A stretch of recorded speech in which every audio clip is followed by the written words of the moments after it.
pessoal, boa noite. Boa noite, tudo bom? Tudo tranquilos? Então beleza. Hoje estou aqui gravando essa última parte do vídeo sobre criptografia e certificação digital. Aula de número 17, tecnologia de informação. Tá? Então esse aqui é para concluir em que áreas, em que maneiras podemos aplicar certificação digital e criptografia na logística. Uma aula curta, tranquila, para a gente concluir aqui. Então vamos dar uma olhada aqui na nossa vinheta.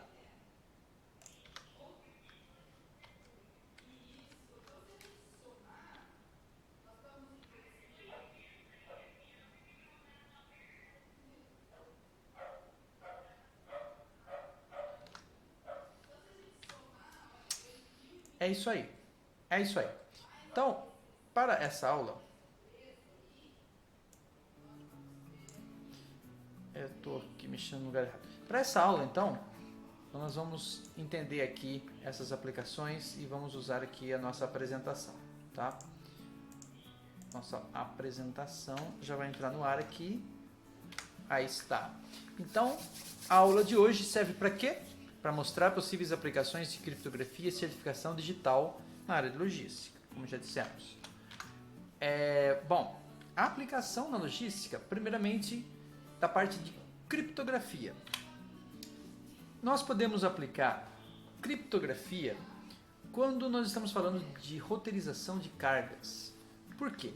Porque a roteirização de cargas, ou o processo que envolve enviar as cargas ou transporte, ele é um processo que pode ser muito perigoso devido ao tipo de carga, muitas vezes cargas de alto valor agregado. Então, evidentemente, esse é um processo que deve ser feito com muita segurança. E essa segurança não envolve só veículos fortes ou veículos ou pessoas com equipamentos ou armas e assim por diante, como é feito, por exemplo, com o transporte de dinheiro e outros, ouro e coisas assim, valores, né? Nós estamos falando de uma segurança também das informações. Por quê? Porque essas informações, elas vão transitar, né? As operações logísticas envolvem cargas de alto valor agregado, que eleva o risco da operação, e por isso precisa de segurança das informações. Porque cargas podem ser interceptadas se as pessoas mal intencionadas descobrirem a rota dessas cargas. Então imagine que essas informações de roteirização, elas não estão criptografadas e elas estão percorrendo um sistema que pode ser hackeado, que pode ser invadido. Isso pode acontecer. Então, claro que a criptografia é uma camada a mais de proteção, se caso existem outras camadas também, como firewall, como antivírus e outras coisas mais.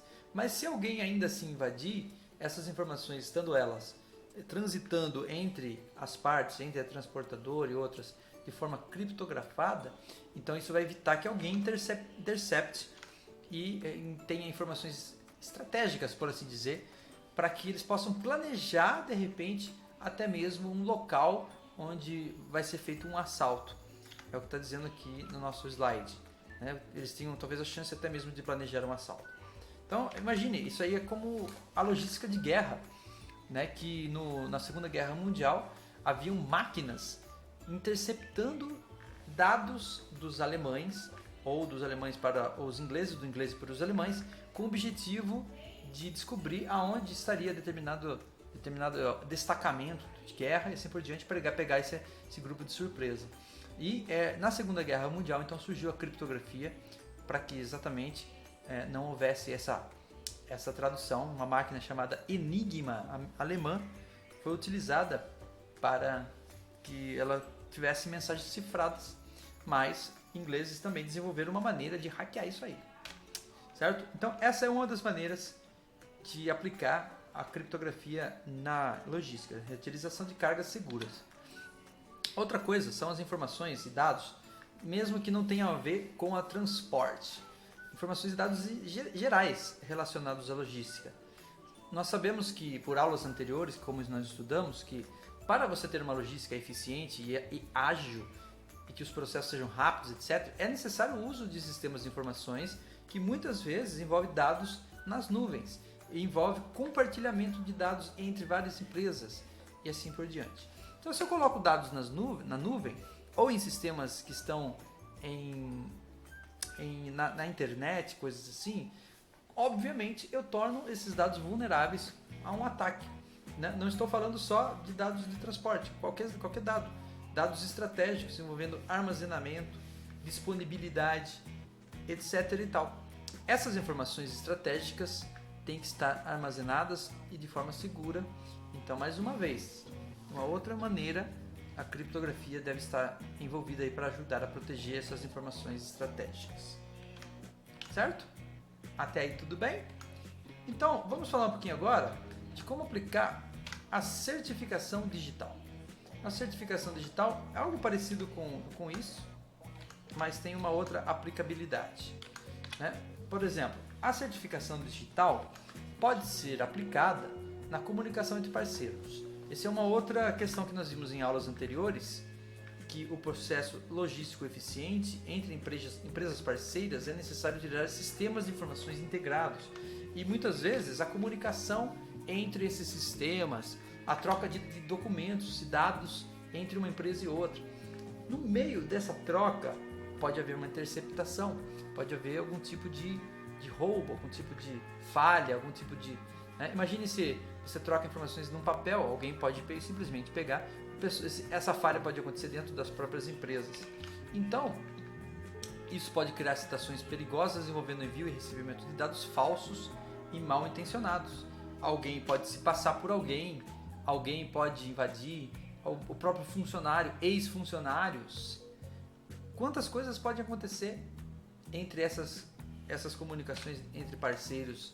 Então, é por isso que a certificação digital surge para dar segurança através da autenticidade das informações trocadas, garantidas por assinaturas digitais. Quando você usa então certificação digital e assinatura digital, qualquer troca de dados e informações pode ser autenticada, pode ser verificada a assinatura digital e verificar, não, isso aqui, quem me mandou isso aqui foi a empresa mesmo, saiu do computador da empresa, mas ainda que alguém possa também, algum corrupto, claro, ninguém é livre de nada disso, algum corrupto pode até ter o acesso a essa certificação e assim por diante, mas é uma camada de proteção sem dúvida nenhuma. Certo? Então essa é uma questão. Existe uma tecnologia que está surgindo chamada blockchain, ou seja, corrente bloqueada, blockchain, corrente. O que quer dizer isso? Isso aqui é uma tecnologia muito aplicável à área de logística. É uma tecnologia que consiste em um conjunto de dados criptografados que passa por uma cadeia ou uma corrente. Isso não se parece um pouco com a cadeia de suprimentos da logística? Que você tem que passar por vários processos, por exemplo, desde a produção até a entrega de produto ao cliente. Não são várias empresas que vão passar por esse processo, ou até várias transportadoras?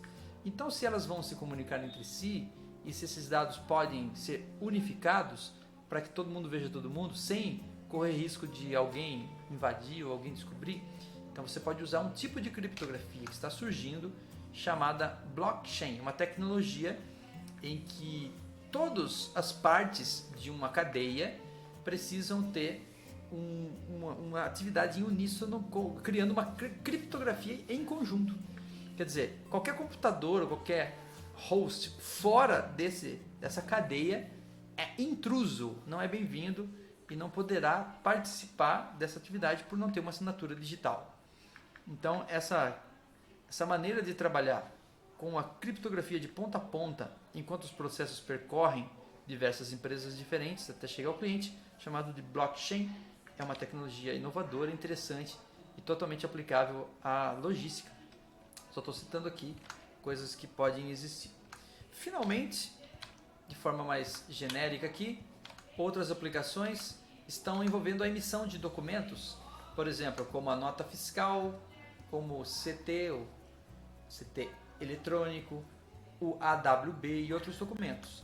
Então, esses documentos que hoje são emitidos de forma eletrônica, inclusive a nota fiscal e também o CTE, de Electronic, eles precisam de certificação digital, porque senão qualquer um pode emitir falsamente. Uma nota fiscal poderia facilmente ser falsificada se não houvesse certificação digital nela. Então, evidentemente, para você fazer o transporte, para você enviar alguma coisa, é preciso a nota fiscal, e aí os operadores logísticos que trabalham com isso poderão emitir nota fiscal desde que utilizem certificação digital. A mesma coisa para o CTI e o AWB e outros documentos. Esse AWB é para transporte aéreo e assim por diante. Então essa é uma outra aplicação da certificação digital. E finalmente, para o trabalho remoto. Então o trabalho remoto, ele pode envolver, por exemplo, um computador, que a pessoa está lá na casa dela, fazendo atividades de um computador. Esse computador pode estar conectado a um sistema de VPN, como nós já vimos em outra aula, Virtual Private Network, garantindo que ele é um computador de uma empresa e que ele pode fazer operações, por exemplo, na alfândega e assim por diante, utilizando esse computador que ele pertence, ele tem uma certificação digital, ele é alguém conhecido pela alfândega. Porque senão alguém poderia, vamos dizer assim, interceptar uma carga na alfândega em nome de outra empresa. Não, isso não será possível devido às autenticações e às certificações digitais. E isso é necessário porque hoje em dia existe muito trabalho remoto, então as pessoas podem estar trabalhando em casa e precisarão também ser certificadas e que são representantes de alguma empresa e assim por diante. Então, isso se aplica também à logística. Muito bem. Concluindo então esta aula um pouco mais curta, e finaliza o tema criptografia e certificação digital. Criptografia e certificação digital é importante até para nós mesmos, pessoas físicas. Imagine se não é importante para empresas e setores de logística, com certeza. Então, se quiser saber mais sobre isso, se quiser saber como, por exemplo, você pessoalmente, seu CPF, ter uma certificação digital, é possível isso? É. Então, procure essas informações, né? Você irá encontrar facilmente na internet utilizando os tópicos dessa aula. E sem dúvida é um tema interessante que vale a pena se aprofundar. Na próxima vez veremos um outro tópico importante com outro tema de aula. Agradeço a todos e vou ficando por aqui. Até uma próxima. Adiós.